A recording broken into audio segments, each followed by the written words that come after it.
Selamat datang di podcast Sahabat Telma. Podcast ini akan menghadirkan orang-orang inspiratif yang membahas tentang riset, building information modeling atau BIM, teknologi terbaru, dan edukasi lainnya yang dilakukan oleh Hutama Karya. Selamat menyaksikan. Sahabat Telma, sekarang kita sudah bersama dengan perempuan muda yang penuh dengan prestasi dan inovasi. Langsung aja kita sambut dan kita sapa ya. Ada Mbak Dina Awalia. Halo Mbak Dina. Halo Mbak Rara. Halo, kabar baik Mbak Dina?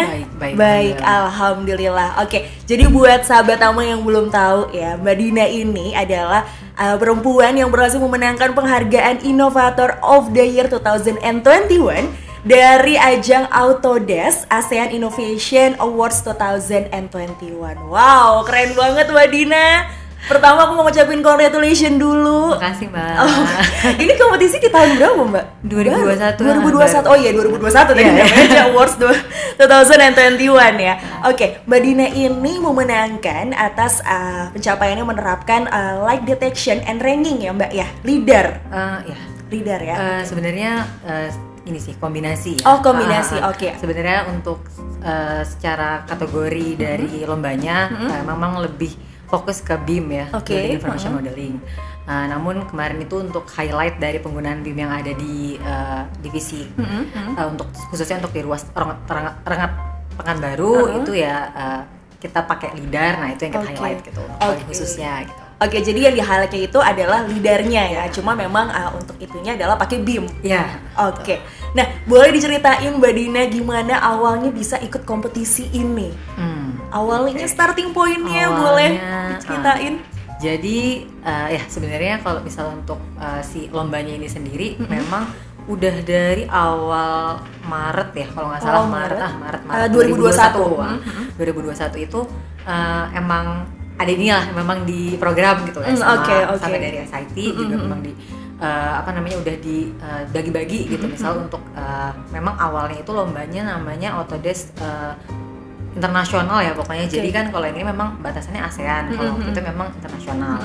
Nah tapi memang dibagi-bagi per kategorinya itu lebih banyak. Jadi kayak misalnya untuk bagian perencanaan sendiri yang kita ambil gitu kan, untuk yang bagian konstruksi sendiri gitu. Tapi ternyata yang itu kayaknya cancel nih. Belum tahu sih sebenarnya masih ada atau enggak ya, kan ini masih 2021. Cuman itu kemarin nggak ada karena biasanya ada di bulan Juni waktu itu kan. Nah terus akhirnya tiba-tiba di bulan Agustus muncul yang ini yang Autodesk ASEAN Award gitu. Memang karena kita memang udah ada persiapan juga kan ya, karena memang sudah diprogram juga dari HK. Jadi memang sudah setengah jalan. Ya, jadi kita kayak mau ikutan gak ya nih yang ASEAN? Masih bimbang ya, masih galau gitu kan. Kayak ini kategorinya agak beda nih gimana ya gitu. Tapi akhirnya udahlah udah setengah jalan juga gitu kan. Sayang juga yang udah disiapkan. Akhirnya udah ikutan. Oke. Sebenarnya kalau ngomongin soal preparing atau persiapannya ya, itu banyakkah, rumitkah atau memang itu memang sudah menjadi makanan sehari-hari atau gimana nih? Ya sebenarnya kalau misalnya untuk persiapannya ya memang pasti rumit sih. Rumit ya. Karena sebenarnya kalau misalnya untuk sebenarnya udah memang alhamdulillahnya memang juga udah sebagai bagian dari pekerjaan juga ya, gitu pastinya. Jadi kalau misalnya untuk, tapi memang adalah persiapan-persiapan tertentu untuk terkait sama si lomba ini gitu kan. Waktu itu juga awalnya yang untuk lomba yang awal yang tadi saya bilang internasional itu memang udah ada proposalnya lah istilahnya, ini mau apa bahasannya, luas mana, apa yang mau di-highlight, apa yang mau difokusin. Terus akhirnya juga waktu itu sempat ada presentasi bareng-bareng ke direksi. Terus ya udah akhirnya memang itu udah ada nih untuk persiapan awalnya, tapi dengan backup pekerjaan yang sudah kita lakukan juga gitu.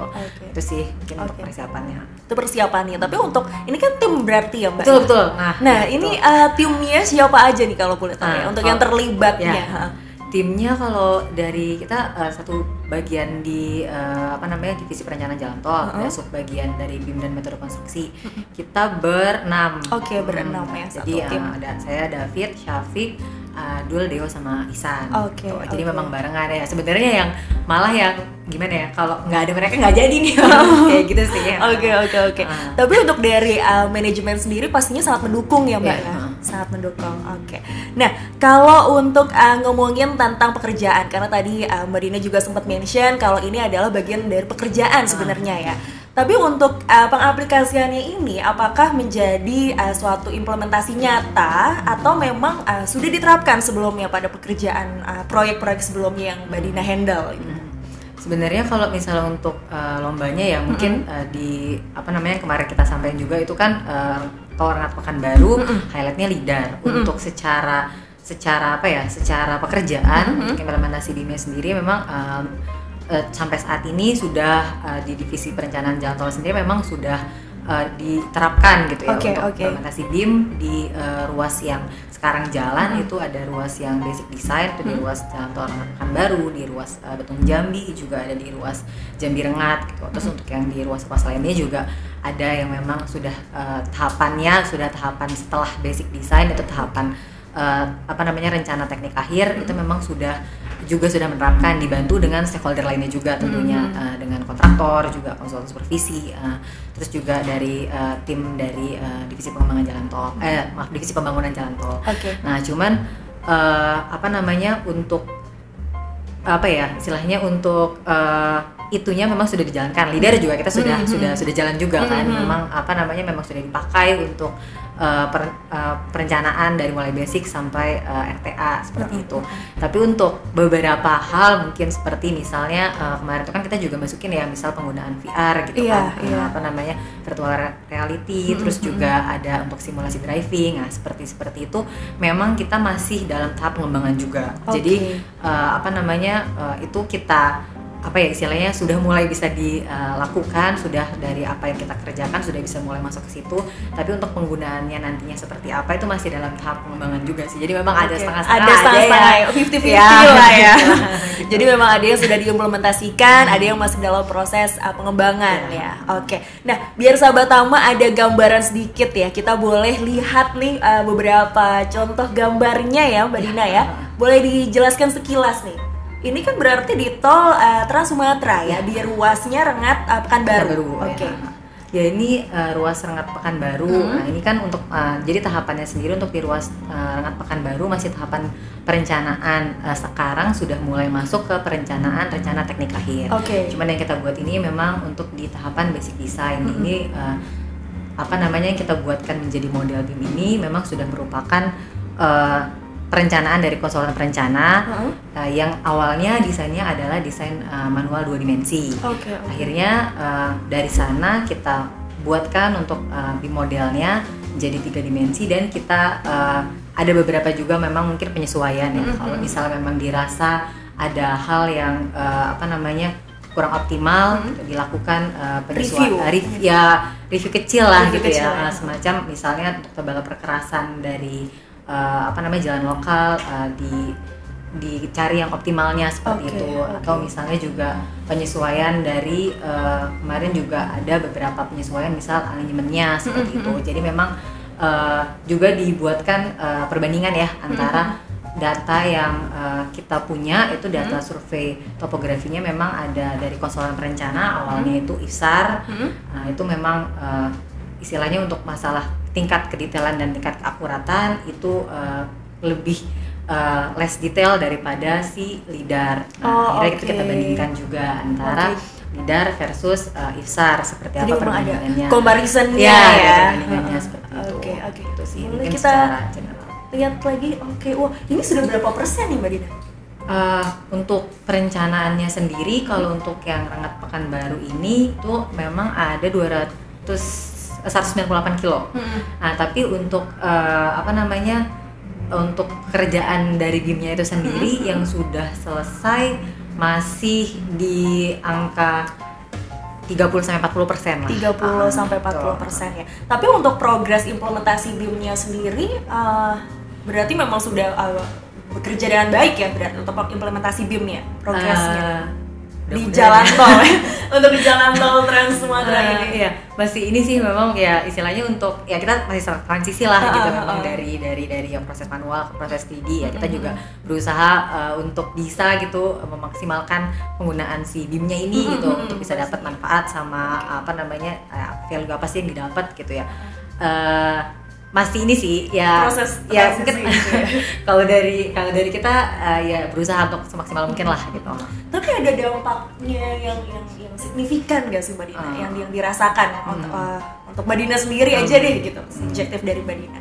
Kalau dampak ya mungkin itu sih ya perbedaannya gitu ya, lebih cepat untuk melakukan apa namanya justifikasi mungkin ya, atau misal lebih cepat dalam untuk melakukan perhitungan gitu. Misalkan tadi yang ifsar dibandingkan sama lidar gitu kan, memang pasti ada perbedaan dari segi misal quantity dari misal tanah gitu ya, dan bangunan. Nah itu lebih cepat nih kita mengetahui untuk lebih cepat dan lebih detail gitu ya, bahwa memang datanya itu asalkan memang data yang dimasukkan juga memang valid lah istilahnya, tepat, akurat gitu. Nah itu nanti kita bisa lebih reliable datanya juga buat buat menjadi suatu acuan atau untuk buat menjadi suatu dasar pengambilan keputusan juga kan, seperti itu sih.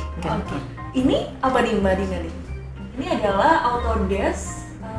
Ini kalau untuk Autodesk-nya ya, ini yang Civil 3D nama softwarenya. Jadi kalau ini sebelum proses yang tadi ya, yang tadi sudah kelihatan tadi desainnya udah jadi gitu ya. Kelihatan itu ini rumit banget ya. Ini istilahnya awalnya gitu. Awalnya ada alinyemen yang kita ambil dari konsultan perencana, terus juga kita running untuk tipikalnya kita ambil untuk tipikal yang sudah direncanakan juga, kita running koridornya kita dapat di sini. Yang ini kan galian dan timbunan ya, sudah kelihatan bahwa yang hijau yang timbunan, ini ya berarti ya, timbunan, yang merah galian seperti itu. Nah sudah terlihat langsung gitu. Memang nanti kalau misalnya memang ternyata mau dioptimasi lagi alinyemennya nih, bisa nih nanti dinaikin turunin langsung keluar volume kuantitinya. Oke.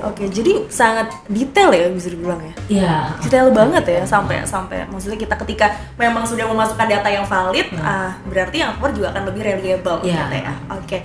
Nah, ini kan ada proses transisi ya seperti tadi Mbak Dina bilang gitu kan, dari manual kemudian ke BIM gitu.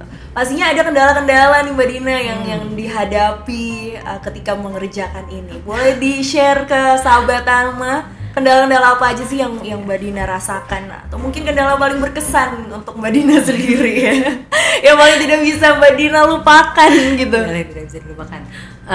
Kalau untuk kendala ya banyak sih memang, karena kan itu balik lagi ya, kita masih tahapan transisi, terus juga belajar ya, belajar gitu memang. Jadi kalau untuk kendala itu sendiri yang seperti tadi, kita untuk masukin input detailingnya, kita memang harus harus detail nih. Kita masih terdapat beberapa hal yang belum bisa dimasukkan secara kondisi sesuai dengan kondisi perencanaan kita. Misalnya kayak untuk di model ini sendiri untuk perencanaan atau misalnya kayak perbaikan tanah lunak gitu, memang masih kita cari nih caranya seperti apa gitu, karena kita juga masih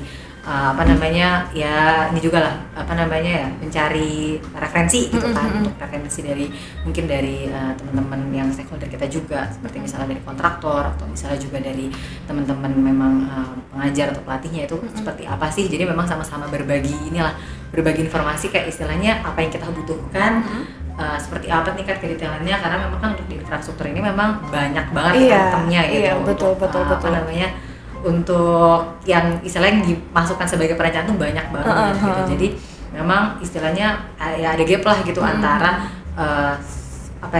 dasar perencanaan kita seperti apa sama apa yang memang sudah kita masukkan. Tapi untuk secara general sudah ada beberapa data yang memang sudah bisa digunakan, tapi untuk secara pengembangan masih perlu kita lakukan gali untuk semuanya memang benar-benar item-itemnya masuk ke dalam pemodelan ini gitu kan, untuk bisa lebih valid lagi.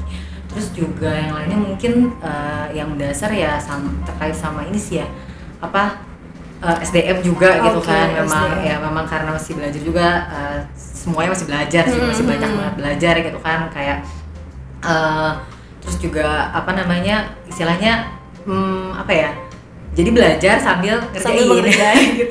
Jadi ini sebenarnya learning by doing ya. Jadi ya sebenarnya di mana-mana kayak gitu sih. Cuman sejalan banget ya. Jadi ini benar-benar itu itu sih kayak ada permasalahan apa, gimana nih gitu. Jadi memang itu sih. Terus kayak dari stakeholder lainnya juga, misal kita kan untuk nerapin ini sendiri memang sudah berusaha juga untuk selain dari HK sebagai owner, kita juga ajak dari stakeholder lain nih, misal konsultan supervisi, konsultan perencana, konsultan kontraktor seperti itu kan. Jadi kita buatlah gitu semacam kira-kira apa yang kita butuhkan gitu, spesifikasi apa yang kita butuhkan untuk teman-teman dari rekan-rekan dari stakeholder ini untuk bisa kolaborasi, bisa berkolaborasi ya, bisa sama-sama berkolaborasi dan bisa mengimplementasikan BIM ini sesuai dengan tujuan gitu kan. Objektifnya dari awal. Nah, mungkin itu sih, jadi masih banyak juga dari situ yang belum sesuai, jadi memang sama-sama belajar juga. Jadi ya kalau memang ada di satu titik atau misalnya satu antar tim ada yang belum istilahnya kayak belum sama gitu, misalnya kayak antara persepsinya atau misalnya kayak skillnya, nah itu yang jadinya juga sering istilahnya bergesekan dan sering menjadi sedikit kendala gitu. Terhambat ya, tapi itu jadi bumbu ya Mbak Dina bumbu ya gitu kan. Pasti kan tantangan setiap hari ada ya, dan itu bisa berganti-ganti kah atau memang itu menjadi satu tantangan besar gitu? Lumayan tantangan besar sih sebenarnya, karena orang kan ya, maksudnya istilahnya memang itu kayak ngerjain kalau istilahnya nggak bisa kemana-mana nih betul, gitu. Itu sih memang kayak itu sih. Cuman untungnya ya kita juga didukung juga kan dari istilahnya dari HK sendiri juga banyak gitu kan, untuk program untuk mengurangi dari kayak gap itu atau minus-minusnya yang bolong-bolong tadi lah ya. Oke. Ada sosialisasi atau misalnya kayak ada diskusi gitu kan antara kita FGD gitu kan, seperti misalnya kayak kalau misalnya kita juga ada tiap bulan ada progresnya seperti apa kan, kita berbagi apa yang kurang dari satu apa yang kurang dari yang lain seperti itu. Terus juga ada di HK kan juga ada kopi seperti itu kan, itu juga berbagilah kayak, jadi istilahnya bisa ruang sharing ya Mbak Dina ya. Kalau kita nggak bisa di sini, ya siapa nih yang bisa? Jadi saling menutupi, saling backup each other lah ya. Oke, sebenarnya ini kan baru berarti diimplementasikan pada tol di sana ya, tol Sumatera, Trans Sumatera gitu ya. Tapi untuk pengembangan ke depannya, apakah memang sudah ada ide, rencana untuk mengimplementasikan BIM ini pada pembangunan lainnya?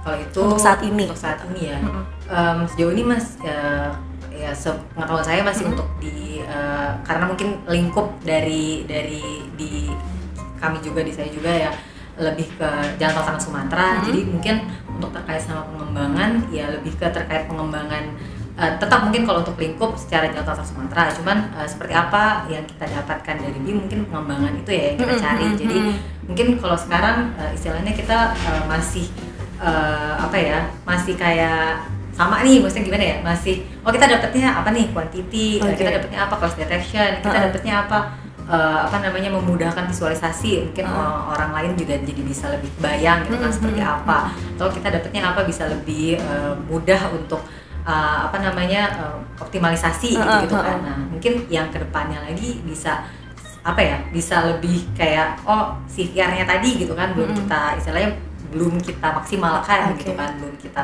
pakai benar gitu. Nah itu mungkin yang lebih VR nih bisa VR nih gunanya. VR kan mungkin kedepannya bisa sebagai kita bisa ngeliat langsung kondisi jalan kalau misalnya memang sudah dibangun, kondisi jalan dibandingkan sama struktur gitu, seperti apa gitu kan. Jadi kita bisa lebih aware gitu kalau memang ada sesuatu yang tidak sesuai seperti itu. Jadi kayak istilahnya kita bisa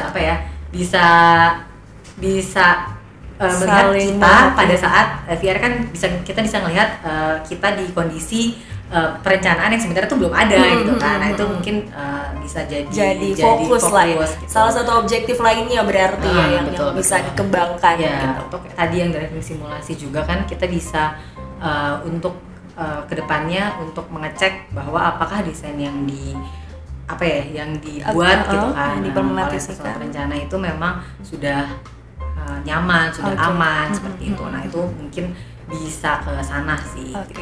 Jadi memang untuk pengembangannya sendiri lebih terfokus pada pengembangan hal-hal yang memang sudah ada tapi lebih dikembangkan ya Mbak Dina ya. Oke. Nah untuk pertanyaan terakhir Mbak Dina, tidak terasa. Gimana Mbak Dina? Perasaannya? Gimana? Happy kah dengan mengimplementasikan BIM ini? Ya happy, ya campur-campur sih Mbak. Campur-campur ya, oke.